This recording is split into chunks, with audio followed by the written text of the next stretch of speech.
எப்போ பார்த்தாலும் தோசை இட்லி சாப்பிட்டு உங்களுக்கெல்லாம் போர் அடிச்சு போச்சு. அப்போ இந்த மாதிரி டின்னருக்கு செஞ்சு பாருங்கள். ரொம்ப சூப்பராக பிள்ளைங்கள்லாம் விரும்பி சாப்பிடுவாங்க. அதுக்கு ஒரு வெங்காயத்தை நல்லா பொடிசாக வெட்டிக்கலாம். அது கூட 4 முட்டையை சேர்த்துக்கலாம். அதுக்கு சீசனிங் கொஞ்சோண்டு பெப்பர் தூளும் கொஞ்சம் தேவையான அளவு உப்பையும் போட்டு நல்லா மிக்ஸ் பண்ணி எடுத்து ஒரு ஓரத்தில் வச்சுட்டு, இது ஃப்ரெஞ்ச் ப்ரெட்டும்பாங்க. அதை வாங்கி இப்படி ஒரு 4 பீஸாக வெட்டிக்கோங்க. உங்கள் விருப்பம், நீங்கள் எவ்வளோ பெருசாக போடுறீங்களோ. ஸோ அதை நல்லா சென்டரில் வெட்டி நல்லா ஓப்பன் பண்ணிவிட்டு, அதை இந்த முட்டையில் நல்லா நனைச்சி பட்டர் போட்டு 4 பக்கமும் சுட்டு எடுத்தால் சூப்பரான ரொட்டி ஜான் ரெடி ஆயிரும். ஈவினிங் டின்னருக்கு இது தான் எங்கள் வீட்டில்.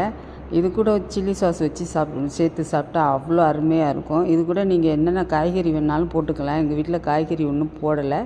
ஸோ ரொட்டி ஜான் சூப்பரான ஈவினிங் டின்னர் ரெடி ஆயிடுச்சுங்க.